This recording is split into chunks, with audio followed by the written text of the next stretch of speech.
Yeah, hello everyone, and welcome to another day. Yeah, I thought that we'll just do this now. Okay, it's almost 2 a.m. here, but that's fine. Yeah, so I thought we'll just speak about the testimony of Jesus. Okay, but first things first, I'd like to say this. If we would actually speak about everything that Jesus testified about, you know, it would take us the whole day. You understand? So I'm just gonna pick out a few things, a few pointers, and then we just walk around that. Okay? Okay, but then first things first, I'd like to read something in the book of Revelation, chapter 19. Chapter 19, verse. Okay, let me read from verse 9. It says, "Then the angel said to me, Write, blessed are those who are invited to the wedding supper of the Lamb."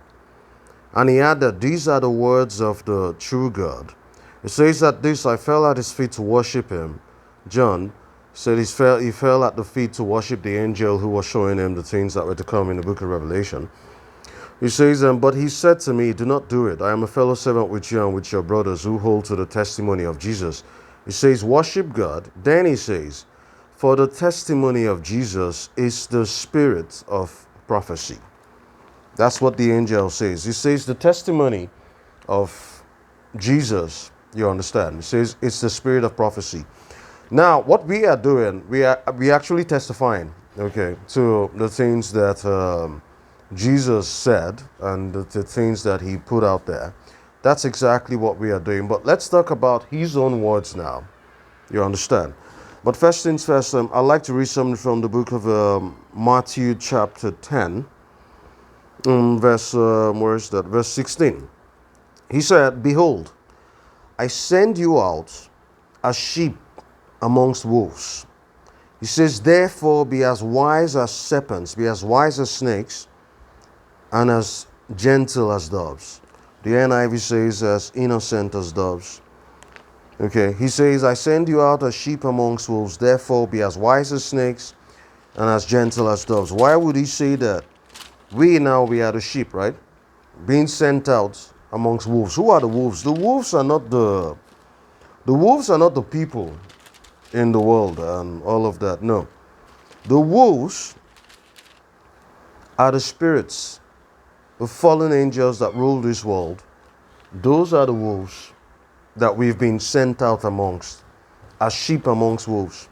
So you can imagine, first of all, I'm just trying to paint a picture. You can imagine a sheep moving in the midst of wolves. It is prey. Why? Because the sheep is innocent, doesn't know anything, okay? And the wolves are predators ready to pounce on it. That's exactly how we've been sent into the world.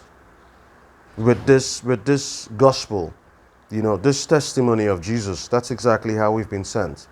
And that's why it is imperative that you start to understand these things, start to understand what you've been brought into, start to understand the battle that goes on around you, start to understand your command over the angels, start to understand how to wage war.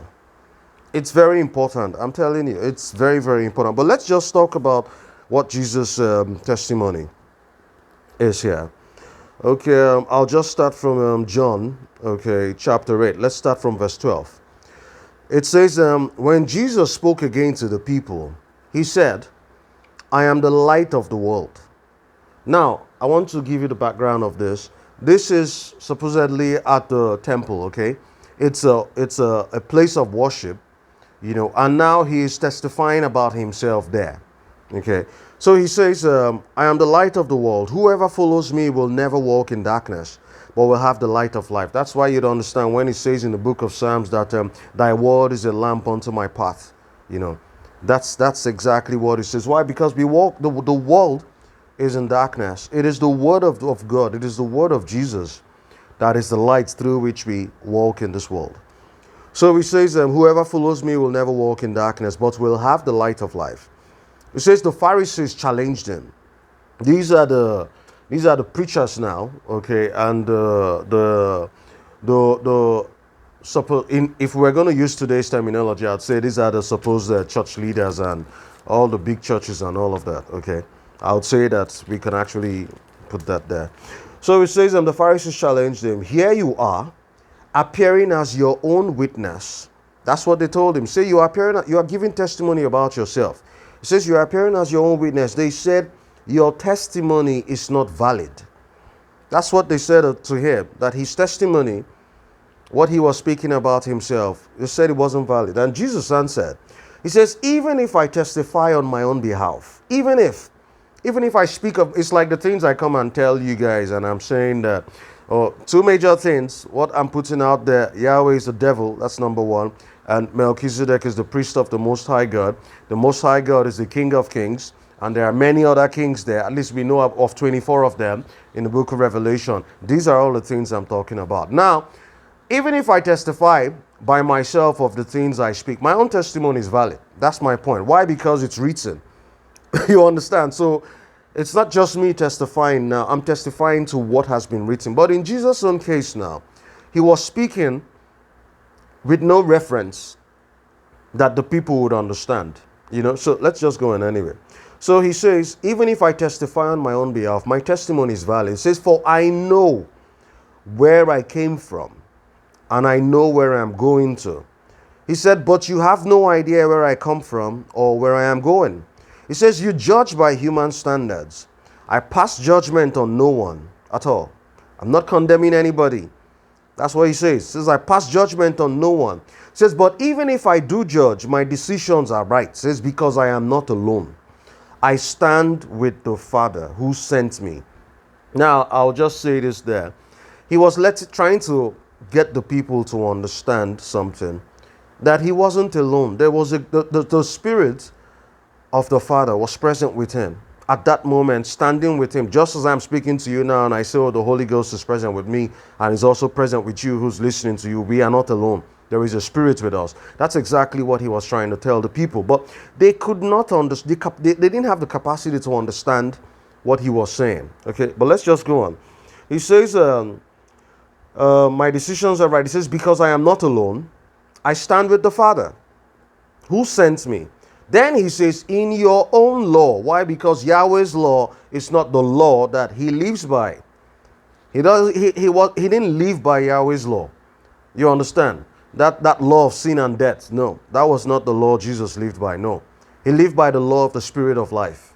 That's the fact. So he says to them, in your own law, it is written that the testimony of two men is valid, which is what Moses wrote about. Then he says, I am one, I testify for myself. He says, my other witness is the Father who sent me. Then they asked him, where is your Father? I can just imagine, if you just try to go back in time and picture, this conversation as it played out, you would understand exactly why I'm smiling or what's making me, joyful at it.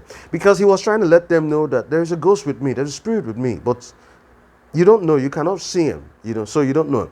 So he says, I am one who testifies for myself. My other witness is the Father who sent me. Then they asked him, where is your Father? Then he says, you do not know me or my Father. Jesus replied, he says, if you knew me, you would know my Father also. He spoke these words while teaching in the temple area, near the place where the offerings were put. It says, yet no one seized him because his time had not yet come. So he's speaking at their place of worship, and he's talking to them, giving a testimony, about himself. It says, once more, Jesus said to them, I am going away, and you will look for me. You will look for me. It says, and you will die in your sin. Where I go, you cannot come. He's talking about his death now, and him going to heaven. He says, where I'm going, you cannot follow me there. It's crazy, right? But it's beautiful. Okay, I wanted to read something earlier. I just remember, in the book of Mark chapter 3, I'll just read that and then we get back here, and then we continue. In the book of Mark chapter 3, I just want to show you guys something that's beautiful. Mark chapter 3, verse 21. I'm not going to go to the context before. Let's just read this and go back. It says, when his family heard about the things that he was doing and saying and teaching, it says they went to take charge of him. They wanted to go and seize him. It says, for they said he is out of his mind. His family thought that he was crazy. That's exactly what happened. The family of Jesus, Mary, Joseph, all of them, and all that, Judas, his brothers, and everybody, They thought that he was going crazy when they heard the things that he was teaching outside and saying. So they said, oh, let's go and take charge of him. Let's go and get him. Maybe it says it looks like he's out of his mind, you know. But that's by the way. I don't know why I just remembered, but that's fine.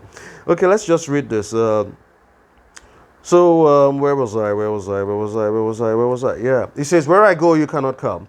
It says, this made the Jews ask, will he kill himself? Is that why he says, where I go, you cannot come? But he continued, you are from below. What does he mean by you are from below? You are from this world. You are from the earth. That's what he's saying there. You're from this planet. He says, I am from above. I'm not from this world. He says, you are of this world. I am not of this world. Why? Because he was sent. He is the word of God made flesh. But let's just go on. It says, I told you that you would die in your sins if you do not believe that I am the one I claim to be. Indeed, you will die in your sins.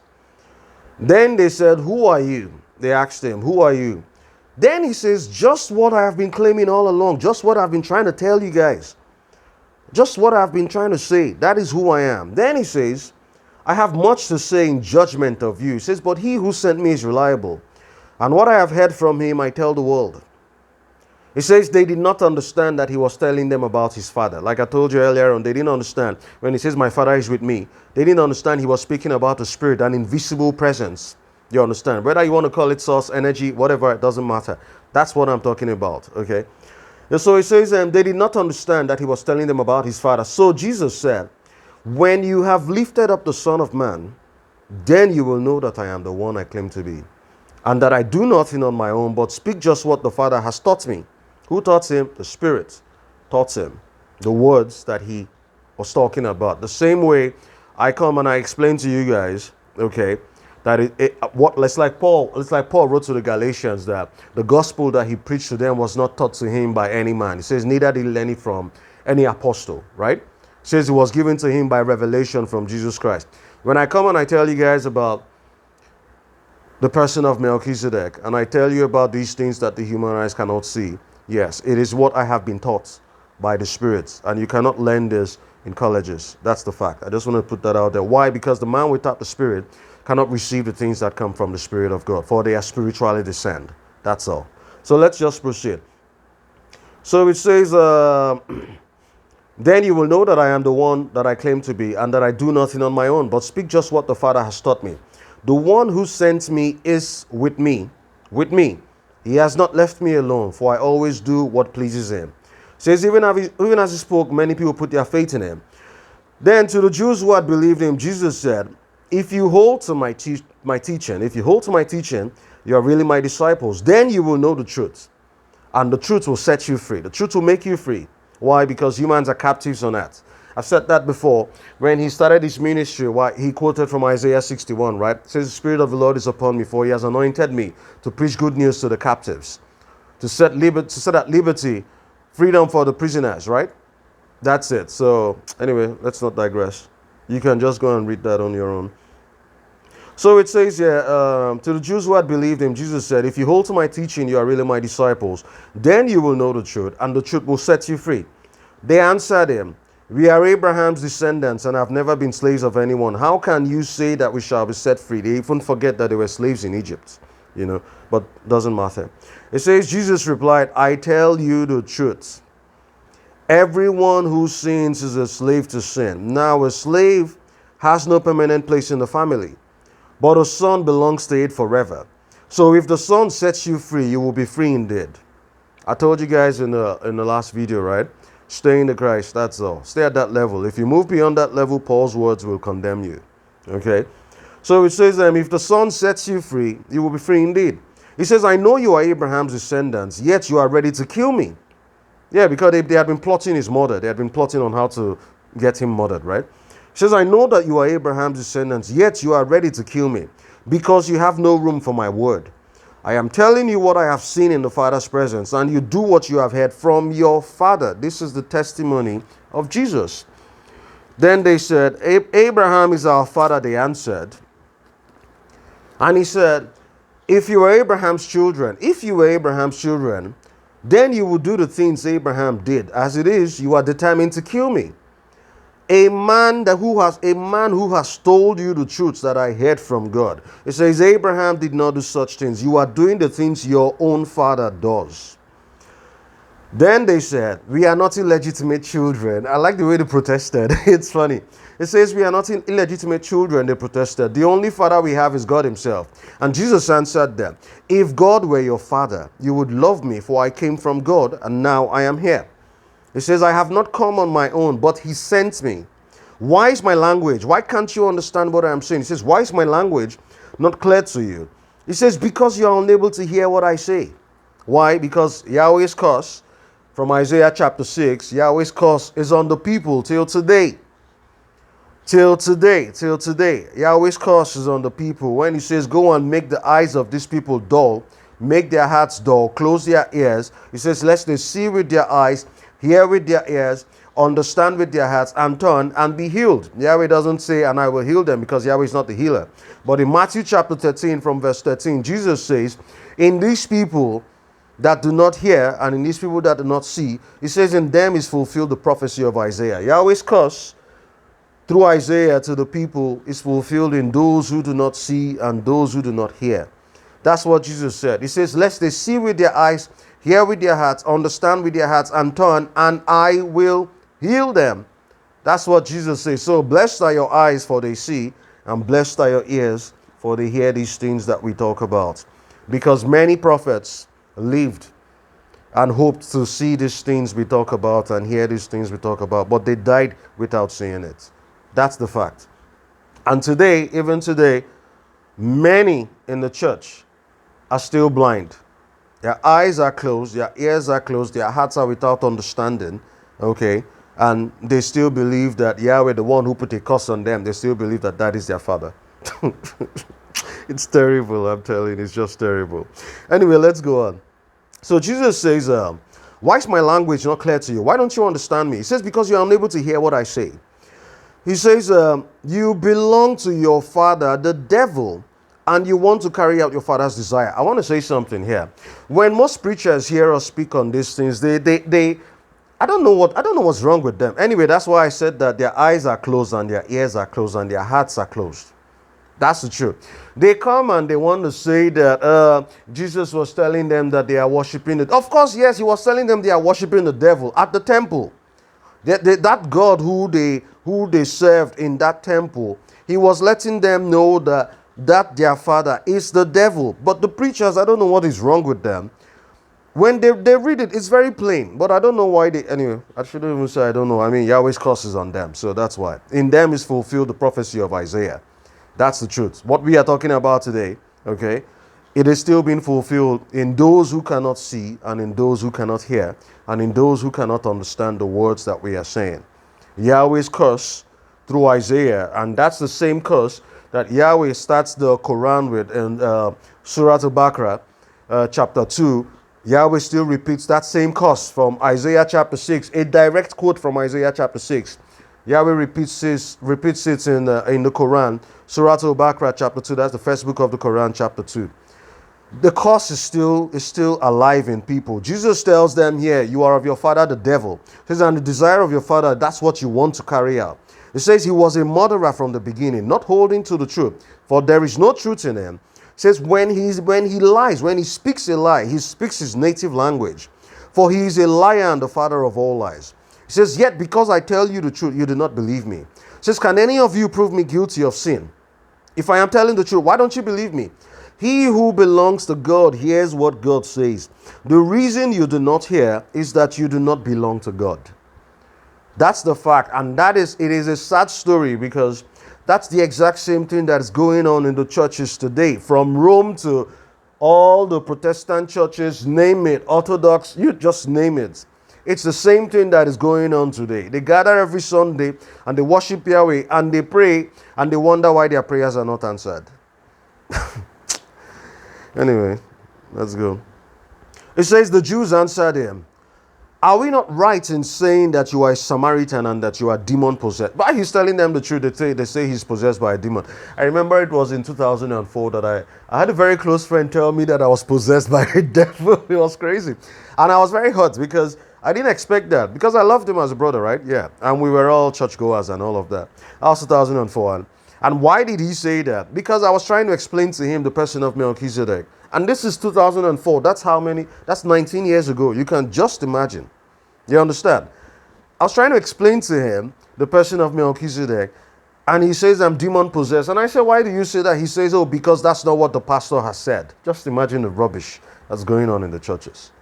Anyway, so they said to Jesus that you are demon possessed. And he said, I am not possessed by a demon. He says, but I honor my Father and you dishonor me. These words I'm giving, this testimony of Jesus I'm giving today, it is in honor of the Spirit that is present, the Spirit of the Father. That is what we are doing. And the testimony of Jesus is the spirit of prophecy. That is the same spirit that is here.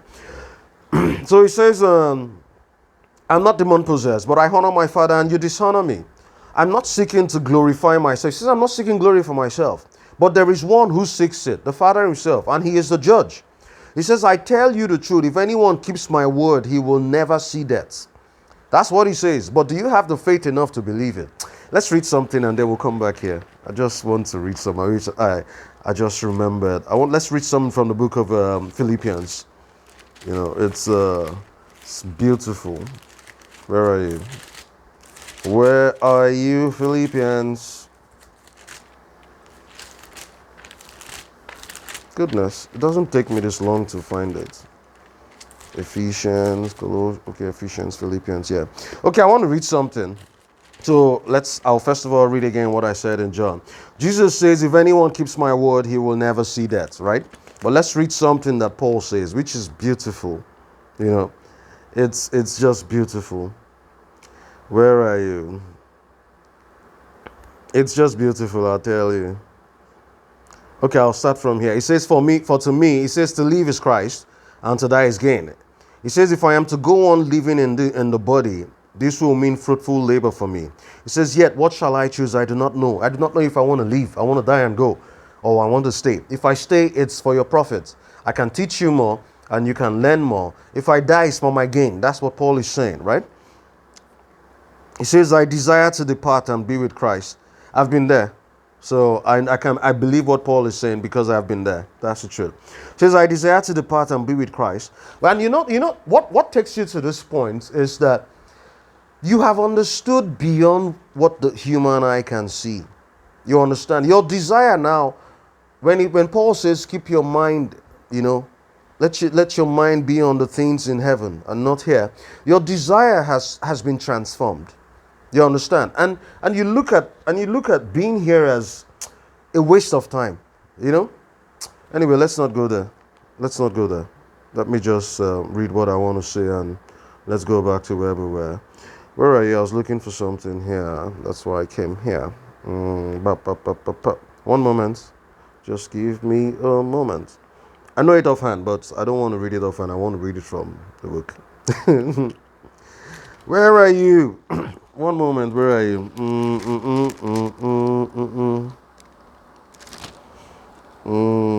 Okay, let's go back to where we were. It says, for me to live is Christ, to die is gain. It says, if I am to go on living in the body, this will mean fruitful labor for me. Yet what shall I choose? I do not know. I'm torn between the two. I desire to depart and be with Christ, which is better by far. It says, but it is more necessary for you that I remain in this body. It says, convinced of this, I know that I will remain, and I will continue with all of you for your progress and joy in the faith, so that through my being with you again, your joy in Christ Jesus will overflow. It's just beautiful, you know. Just give me a moment. There's something I want to see here.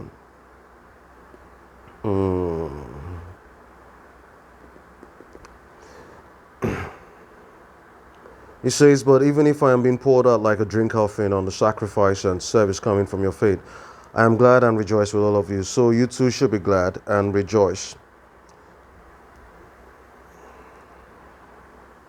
I'm not exactly sure why this is hidden from me right now.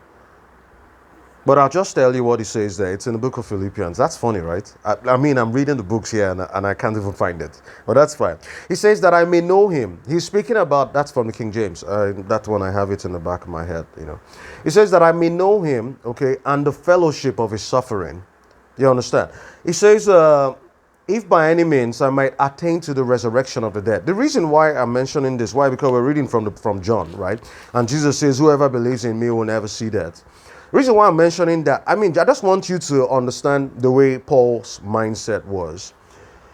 Look at his goal, that I may know him, okay, and the power of his resurrection and the fellowship of his suffering. He says, if by any means I might attain to the resurrection of the dead. He was trying to attain the resurrection from the dead, even while in this body. That should be your goal. That's my point. You should have a mindset, you understand, that the goal of salvation is the resurrection of the dead. That's what I'm trying to say, okay? But you guys, later on, I'll look it up and it doesn't matter. But you can just go and read that on your own anyway. That's in the book of Philippians. So Jesus says, I tell you the truth, if anyone keeps my word, this is the testimony of Jesus. It says, if anyone keeps my word, he will never see death. It says, at this the Jews exclaimed, now we know that you are demon possessed. It's funny. It says, Abraham died and so did the prophets. Yet you say that if anyone keeps your word, he will never taste death. Are you greater than our father Abraham?